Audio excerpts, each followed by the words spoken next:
Dude. And then, all right. Howdy, folks. My name is Ricardo Zaragoza, and I just want to start today by saying I'm pretty sure most of you or all of you have pets. It's just an assumption. Am I right? Yes. Yes, of course.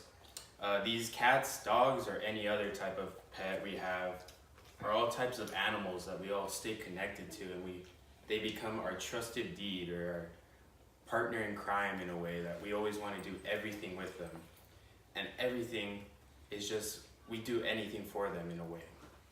So let me ask you this. Just imagine this. You're on a great streak, you're out with your job, and you get fired.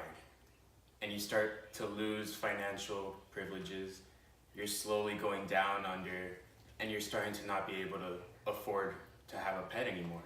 And it's kind of sad. Like, what are you gonna do? What's gonna happen? This is gonna be a major situation of holding not only yourself, but the pet, because you're not gonna be able to feed him or you, and your health itself with vets and doctors will not be as equal. As a president known as Emily Wise of ASPAT said, there are moments that person has to choose between feeding the children and feeding the pet. And obviously, it's gonna be kind of obvious. Gotta feed the children and have to give up your pet. And you might think there will be no help, but there is help. And this is a foundation known as the Pet Fund. That easy, the Pet Fund. It's gonna be the only organization that's gonna be that easy to set for a type of animal type of program. And that is one of their main things. They believe that the Pet Fund assists with any veterinarian situation, such as your dog just got sick and you can't afford it, they're gonna help out with that. And even then, if once you go to the vet, if they will most likely ask if you're like feeding the dog and all that, the Pet Fund will be able to access a little bit of food for your dog so that you don't have to worry so much on that. And it's one of the most trusted orgs out there.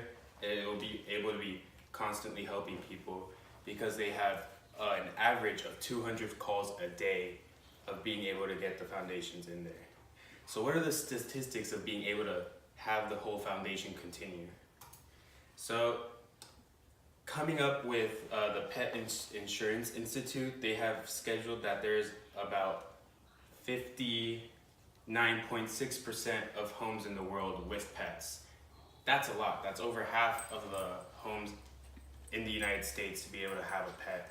And that altogether, just imagine what are the statistics of people like not being able to afford them anymore. Numbers show dogs being 89.7 million and cats being 94.2 million. And that's a lot of pets again. A lot. And then when it comes to the actual people taking them to the vets, there is 2.9% that cannot afford it at all. And showing the percentage of actual homes that have that and not being able to afford to take them to the vet is why the Pet Foundation is going to be, or the Pet Fund is going to be able to help those people and be able to keep their companion or partner with them all time together. Everything is coming from the American Society for the Prevention of Cruelty for Animals, or I will call it for now on the ASPCA. Very hard acronym, if that's what they're called. So that's where the president I once spoke of already is coming from. And coming to like more little things is like, what can we do, or like what communities have seen. You might like, those are just a lot of the homes. No one really added statistics of homeless. And many people, when they see a homeless person with a dog, they might think, how can that person like have a dog?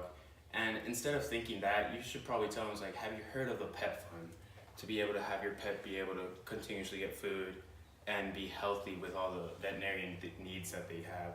I personally have a dog who needs health and for the heart, and then of course always ticks and fleas. So that's a monthly thing that always needs to be done, and some people can't afford it.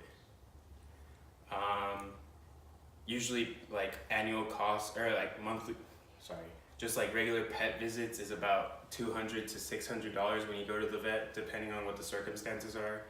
If it accidentally got a broken leg and you can't afford it, they will either take them away or just put them to sleep. So it's gonna be sad if that happens. How things have changed is Miss Wise has once said, through the American Society of Cruelty of Animals, says that hardship hits owners and the pets hit the comfort. So it's going to be hard for them to give up the pet altogether. So how is it going to be able to still be healthy, but yet it's not going to be able to like still comfort the like person itself if you get it. And but it goes to a harder thing when, of course, they can't afford to keep it healthy. As it goes on, many people have been adding more funds to the pet fund to be able to have more pets, be able to stay with the family, and keep the percentages down.